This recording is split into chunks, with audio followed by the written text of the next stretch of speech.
Thanks, everyone, for being on the call today.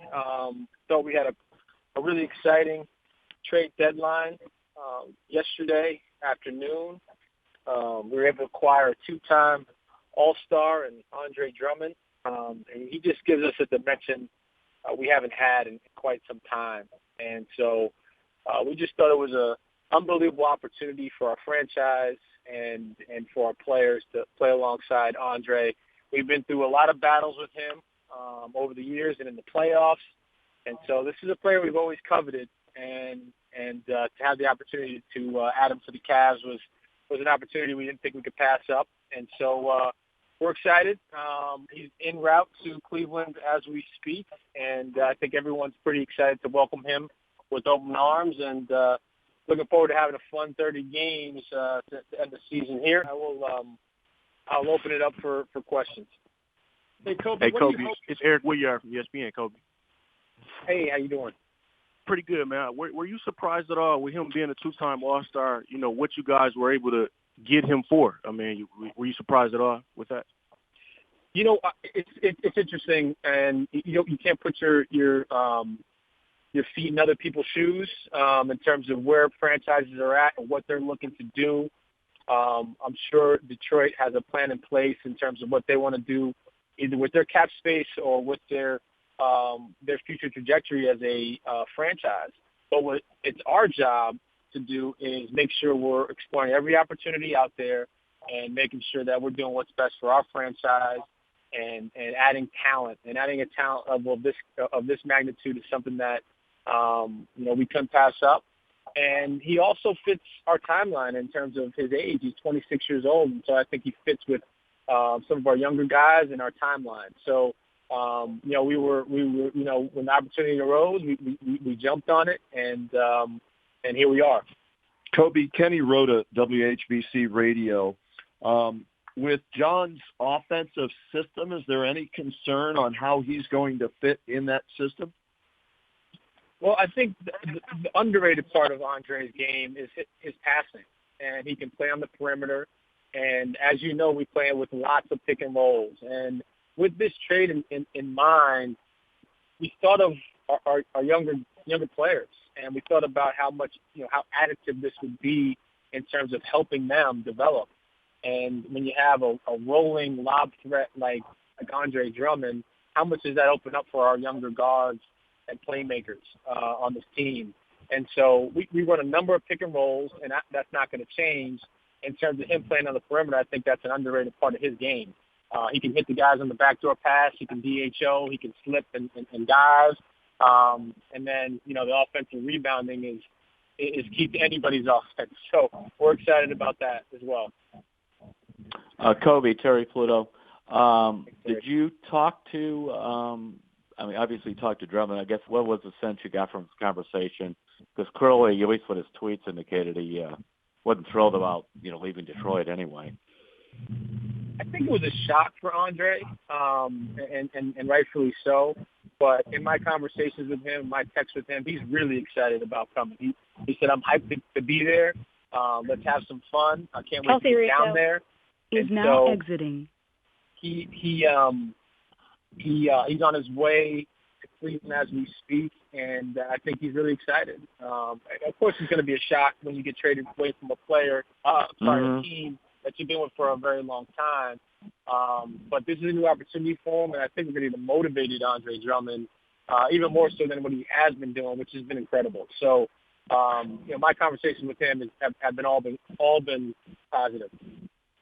Have you had any sense about what he's thinking about next year with his option? We have not had those conversations yet. Koby, Chris Fedor, because of the option in his contract, do you view this as a short-term thing or a long-term investment with Andre? Good question. For us, I think in terms of his age and what he brings to our team, absolutely we consider him a potential long-term play. Obviously, he has a player option that if he picks up, we think we're in good shape to assume, in terms of our cap space. There's no better money spent than Andre Drummond if he does pick up his player option. So I think with the player option or not, we have flexibility and optionality moving forward. But, I think, in these next 30 games or so, I think he's really going to enjoy playing with our guards, and then with Kevin Love as well. And we'll see. But, with his age and what he brings to the table, I think for sure we have to consider him a long-term play. Hey, Koby. I was wondering if I know you won't talk in specifics about it, but was there some interest in Tristan, and that you didn't move him? Do you still expect Tristan to be Tristan the leader and what you've had from him so far this season and for most of his 9 years here? Unknown participant is now joining. Second part of your question. To speak to the second part of your question, Tristan has been awesome ever since the trade, this whole year really. But talking to Tristan, he is a consummate professional. He wants to be in Cleveland. He's been in Cleveland his entire career, and he's excited. He still wants to be a leader, whether it's a starter or off the bench. He is an incredible class act, and he wants to continue to help this franchise. So he's with us. He's all the way in, and he's excited about the next 30 games and what we can do and finishing this year off right. So he has been great, and he's going to be with us. And his role, obviously, will change slightly, but he's going to bring the same level of intensity to each game, to each practice, his leadership. He helps the young guys, and I'm sure he's going to help Andre. In terms of the first part of your question, I'm not going to talk about our trade discussions. We had a number of them regarding a multitude of players. They're positive, but we stand where we stand, and we're happy with what we did. Thanks. Koby, Terry again. Did you think just the way the team has struggled so much on defense and that kind of stuff, what does Andre do about that? Well, he's a presence. He's an absolute presence at the rim. And I think also people forget that a big part of defense is rebounding. And what we did was inquired an elite defensive rebounder, the best in the game. Finishing off those possessions, we've struggled with that, sort of the long rebounds, the 50-50 balls, the deflections out, and not being able to end defensive possessions. So I think that helps a lot. And then in terms of in pick-and-roll defense, just having a presence at the rim, maybe not so much shot blocking, even though he's top 10 in shot blocking in the league. He provides a presence, and you feel him, and he alters shots. And sometimes he just negates them by you not even wanting to go in there. So he's a monster on the glass, and then he's just huge. He's a huge human being, and I think he's going to help us immensely and really help our young guards. Koby, Joe Gabriel, Cavs.com. Hey, Joe. Real quick, does the Drummond trade kind of alter your timeline or your long-term plans for the team? Good question. It doesn't. It doesn't because, again, we're acquiring sort of late in this season. There's only 30 games left, but we did it under the guise and the mindset of a few things. One, how is this going to help our young core develop? And putting him in pick and rolls with that lob threat at the rim, I think we're going to evolve as an even more dangerous offensive team. Same thing on the other side of the ball. I also am excited for Kevin Love to play with Andre. There's a lot of high-low opportunities. We think that they fit each other and complement each other really, really well. And so let's just see how this sort of plays out. But it doesn't change what we're doing. We're still in the mode of player development, and this is just an additive piece to help with that. Hi, Koby. Kelsey Russo. Sorry, the call failed earlier, but I wanted to ask, what has been your previous relationship with Drummond, like before the trade? Are you talking about my relationship with Andre? Yes. So it's interesting. I've known Andre since he was 16 years old. I was a lowly volunteer USA Basketball for a couple summers, and Sean Ford gave me the opportunity to be a team manager on a couple USA Basketball teams, and one of the teams was the first ever 17 and under team that we won a gold medal with. So he was on that team. Bradley Beal was on that team. There was a couple other NBA players, Michael Kidd-Gilchrist, Quinn Cook. It was a phenomenal team. We won the gold medal in Hamburg, Germany. And at 17 years old, he was as big as he is now. So we sort of knew he was going to be this good. And we had a great relationship back then. I did towels and laundry and film. And so I think we both came up together in a lot of ways. And it's sort of full circle. And so when I called him yesterday, I said, we're back at it, man. We're back at it. And he was excited. And so I think that gives him some comfort, a comfort level, knowing me this long and knowing what I'm about and what we're trying to do. And so, there's definitely a long-standing relationship. And those gold medal teams in USA basketball, I treasure, and he was a big part of that. James Rapine, 92.3 fan. Koby, as far as reacting to the trade, have you talked to Kevin, and what was his reaction when he saw the news? Yeah, so I spoke to most of the guys. Kevin was one of our first phone calls, and he was really excited. I said, let's have some fun the next 30 games. He said, absolutely. There's going to be some really fun high-low action. I think he fits us really well. And he was excited. He said the only thing that he's wrestling with in his head is how he's going to steal some rebounds from Drummond. So, because Drummond's is going to be such a monster on the glass, and Kevin's a monster on the glass. So we'll see how that shakes out.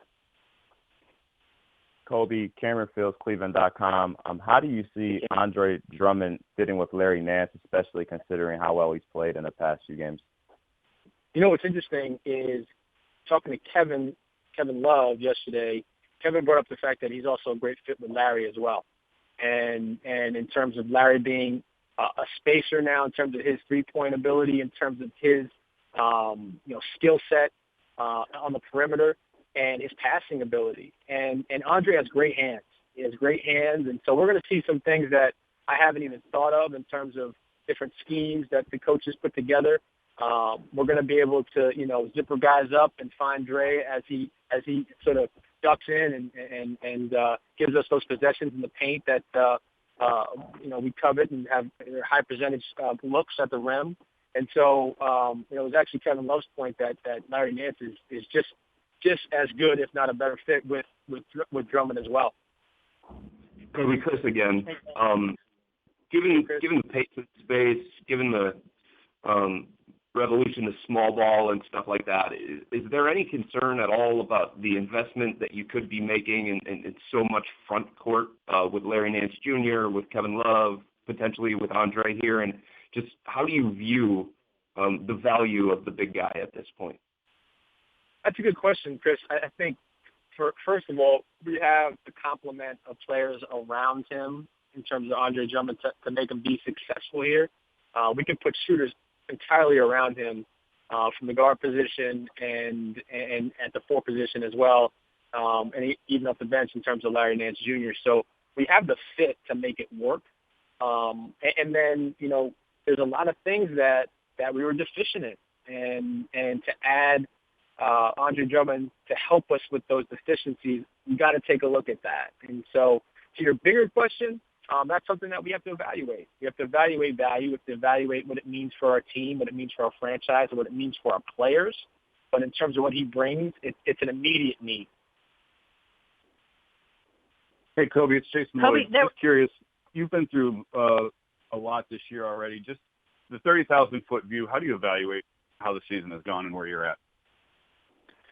So I think when we came to the season, obviously we knew we were going to have a young backcourt in Colin Sexton and Darius Garland. Kevin Porter has been his rapid ascent in development has put him squarely in the rotation, and even more in terms of what he means to this franchise. Kevin Porter Jr. has been phenomenal, and so we have a 19-year-old that plays a ton of minutes, and then a starting backcourt that's 20 and 21 years old. And so we knew that there's going to be, a level of development and patience that we had to have with that trio. but seeing them progress, even in OKC, we didn't get that win, but we got better, and that's really what this year is about, is seeing how good we can be with those guys, and then complementing them with the right pieces and the right veterans, and that's why Kevin Love's so important to have around, and he helps them be successful, and so to me that's our success. I didn't ever want to come into the year putting a win-loss record on it. And if we're gauging the success of those guys, I'm in a good space. I'm excited about our future because of where they've come from day one in terms of the first game of the season to where they are now and where they're going. And I think the Andre Drummond piece helps that even more. Koby, what are your thoughts on John Beilein and the job he's done so far this season? So John was tasked to do exactly just that, is develop a culture and develop our young guys and put them in positions to be successful. And I think what's been hard for coaches, obviously, he's had so much success and I don't remember the last time that he's lost this many games in a 10-year span, let alone what's happening now. But he understands the process, and what we've asked him to do is exactly what he's doing, is set these guys up for success, get them reps, put them in meaningful possessions, at the end of games, and let them fail. I mean, they have to play through some of these mistakes to get better. And so I think he's done a great job, and you got to give a big, you can't just exclude Coach Beilein from this, in terms of our staff. You can't exclude our staff from this conversation, because our staff has done a wonderful job, not only creating a culture, but developing relationships with these guys. And so I'm pretty happy with what our coaching staff has done this year. I'm sure they think we should have a few more wins, and that's fine. But to me, again, our success is on the younger kids and how they're growing up, not only as basketball players on and off the floor, as men, and creating really, really good positive habits every day. And our staff has done a wonderful job with that. Hey, Koby, it's Jason again. I'm just curious. We've talked so many times about rebuilds, and they're so hard, and it's hard to get them right, and a lot of them don't work. Is there a correlation there between that and why you sign Kevin and hold on to him, why you make this move for Andre, and rather than pull this thing down to the studs and blow out absolute everything and start from scratch like they did the first time around with this rebuild? Is there a correlation between those two things? Yeah, I think it's really hard to go completely young and be non-competitive. That's not what we're about. I tell our coaching staff and our players every game, go out there, play to win, and try to win. Okay, let the chips fall where they may. There's a difference than having a team that you feel that's non-competitive. And so I do want our guys to develop through playing competitive, meaningful basketball. And this addition adds to that. And it's to your point, it's why we have kept Kevin. We remain steadfast in his value and what he means to us. And so, no, he's a huge part of that. And Kevin's been phenomenal this year. He's been great. And he's been a huge help to our young guys. And it's not easy, right? The losses are tough. It gets frustrating at times. We've seen that from Kevin. I think he's rebounded phenomenally from a couple of blow-ups. And he's been our best player. So, there definitely is well thought out in terms of who we want around during this time, and how they help us.